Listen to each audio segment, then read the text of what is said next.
कि हमारे यहाँ के एमपी साहब ने एक बयान दिया कि मेरा बेटा जेल में हो गया है, अब मैं एक ऐसा फंड बनाऊंगा कि अब किसी के साथ जुल्म होगा तो वो पैसा जो है उन गरीबों की मदद के लिए खर्च किया जाएगा। कोई फंड बना क्या आज तक? खत्म, बेटा निकल गया, बात खत्म। ख्वाजा यूनुस पकड़ा गया, चिल्ला रहे थे हम लोग, मगर आज तक कभी हमने इनकी आवाज नहीं सुनी कि क्योंकि ख्वाजा यूनुस गरीब का बेटा था। इस्माइल साहब बैठे, इनका बेटा पड़ा हुआ है, और याद रखना आज नहीं तो कल छूट कर आएगा फिर। लिख लो इस बात को, देर तो है मगर अंधेर नहीं है कोर्ट के अंदर। Samajwadi party, Samajwadi party, Samajwadi party. ये बूढ़ा बाप, ये बूढ़ा बाप चारों तरफ मदद के लिए गुहार लगा रहा है, मगर कोई मदद करने को तैयार नहीं है, कोई इसको मदद करने को तैयार नहीं है आज। और कल जब इसका बेटा छूट कर आएगा तो मेरी कौम के कुछ लोग फोटो खिंचवा कर कहेंगे कि मैंने इसके लिए मदद किया, देखो छूट कर आ गया। लाशों पर खड़े होकर राजनीति करने वालों से जरा आप लोग होशियार हो जाइए। और मैं एक बार फिर वार्निंग देना चाहता हूं यहाँ की हुकूमत को, याद रखना, बस खत्म करो अब सिलसिले शमशीर जफा का, बस खत्म करो अब सिलसिले शमशीर जफा का। रुख भी तो पलट सकता है तस्वीर वफा का। Samajwadi party, Samajwadi party, Samajwadi party. रुख भी तो पलट सकता है तस्वीर वफा का। और मजबूर को माजूर नहीं समझना लोगों, और मजबूर को माजूर नहीं समझना लोगों। तूफान न बन जाए कहीं झोंका ये हवा का। इसलिए मैं कहना चाहता हूं नौजवान साथियों कि आने वाले इलेक्शन में समाजवादी पार्टी वोटों का बंटवारा करना नहीं चाहती। समाजवादी पार्टी चाहती थी कि एक तरफ बीजेपी और शिवसेना हो और दूसरी तरफ तमाम सेकुलर पार्टियां हों। हमने कांग्रेस की गुंडागर्दी, कांग्रेस की फिरका परस्ती को देखा है, और हम तो उसके जहर का घूंट पीने को तैयार थे। आपने देखा वो जयललिता जिसने पूरी एनडीए को बीच समुद्र में ले जाकर डुबा दिया था, एक वोट से हार गई थी, एक वोट से गवर्नमेंट गिर गई, फिर से जयललिता ने पूरी हुकूमत को गिरा दिया। और वो मायावती बिचारी मोटी, वो उसने भी उठाकर पटक दिया बीजेपी को। अच्छा वो पटक दिया, अपनी गवर्नमेंट आ गई ना, कम से कम पटक दिया बीजेपी को। और वो एक और है, देश में 3 कुंवारियां हैं, जयललिता, ममता बनर्जी और मायावती, तीनों की तीनों जो है एनडीए में शामिल। हुकूमत गिरा दिया, फिर भी जाकर के हमारे बेचारे प्राइम मिनिस्टर साहब जाकर उसके घुटने टेक रहे हैं। एक कुंवारा 3 कुंवारी, एक कुंवारा 3 कुंवारी मिल रहे हैं बारी बारी। नहीं, मेरा मतलब गलत हरगिज नहीं है। देखो भाई, मैं तो ऐसी बात नहीं बोल सकता। अरे उमा भारती तो उन्हीं की है, ये हमारा बेचारा प्राइम मिनिस्टर।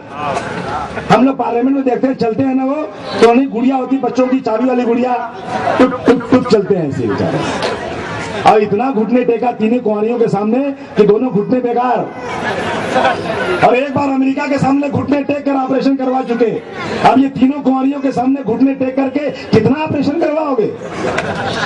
लेकिन दूसरी तरफ, एक तरफ तो बीजेपी अपना वोट बैंक रोकने के लिए जाकर के एनडीए मजबूत करने के लिए फिर जयललिता से मिल रही है, जाकर के फिर मायावती के पीछे पड़ी हुई कि हमसे हाथ मिला लो, जाकर के कलकत्ता के अंदर जयललिता से, क्या नाम उसका यार, अरे हम ममता बनर्जी या ममता कुलकर्णी, कुछ नहीं समझो, ममता बनर्जी से फिर हाथ मिला लिया।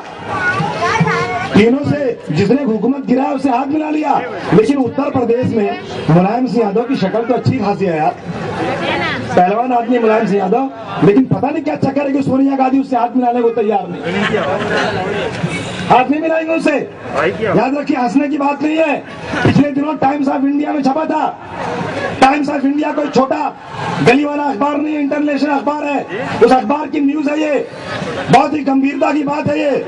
लिखा था कि अमेरिका और रशिया जैसे, अमेरिका और इस्राइल जैसे मुल्क आज पूरी कोशिश कर रहे हैं कि दोबारा इस मुल्क के अंदर बीजेपी की हुकूमत, आज जो बीजेपी एनडीए की हुकूमत ये आडवाणी और वाजपेयी की क़यादत में फिर कायम हो जाए। मुझे तो डर है कि कहीं उनकी बात सोनिया गांधी से भी तो नहीं हो गई, क्योंकि ये इटली की है, उसी बिरादरी की है, हमें और कोई बात नहीं लगती। मुझे उस दिन उलमाओं ने फोन किया दिल्ली से, अबू आसिम साहब आप मुलायम सिंह जी से बात कीजिए कि क्यों नहीं हाथ मिलाते सोनिया गांधी से। मैंने कहा साहब मिलाना तो चाहते हैं, आप मिलवा दीजिए। बोला नहीं मुलायम सिंह नहीं मिलाना चाहते। मैंने कहा साहब जरा एक बात बताइए कि अंधेरी रात में क्या होता है मुझे नहीं मालूम, लेकिन मैंने अखबार में फोटो देखा था कि सोनिया गांधी रामविलास पासवान के घर गई थी। मैंने देखा था कि सोनिया गांधी मिलना चाहती थी मायावती से। मायावती ने कहा मैं बिजी हूँ, बंबई जा रही हूँ, आऊंगी तो मिलूंगी। जब आई तो फिर सोनिया गांधी मिलने गई, फूल का हार लेकर के उसको देने के लिए सोनिया गांधी गई मायावती के पास। मगर मैंने कभी अखबार में नहीं देखा कि मुलायम सिंह यादव जी के पास भी सोनिया गांधी चली गई हो।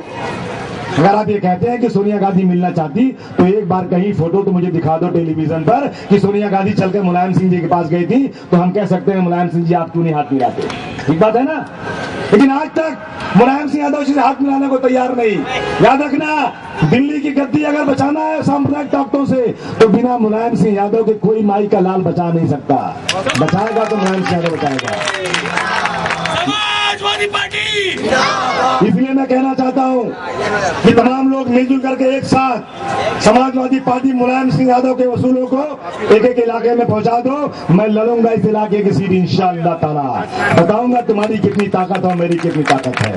हाथ उठाकर बोलो सब साथ दोगे ना, दोनों हाथ उठाओ। अरे क्या तुम लोग मिलोगे पक्का? हाँ तो फिर तो जीत गया मैं यार, फिर कौन हरा सकता है। जीतना है आपकी बार अपने को। यहाँ से मैं तमाम लोगों से गुजारिश करना चाहता हूँ और पुलिस वालों से गुजारिश करूंगा कि मेरे पास बहुत सीनियर ऑफिसर है आजकल, आप मारना मत मेरे किसी आदमी को, हाँ समझ लेना, नहीं तो चौधरी साहब को भेज दूंगा। अगर मेरे किसी आदमी के साथ पुलिस ने जुल्म किया तो चौधरी साहब हमारे पास हैं उनसे बात करने के लिए। अब इसलिए तमाम साथियों से कहता हूँ नारा लगाओ, बोल मुलायम हल्ला बोल। अरे उत्तर प्रदेश में बोल लिया, महाराष्ट्र सरकार पर भी बोल। अरे क्या यार ऐसा बोल यार, बक जोर से बोल, बोल मुलायम हल्ला बोल।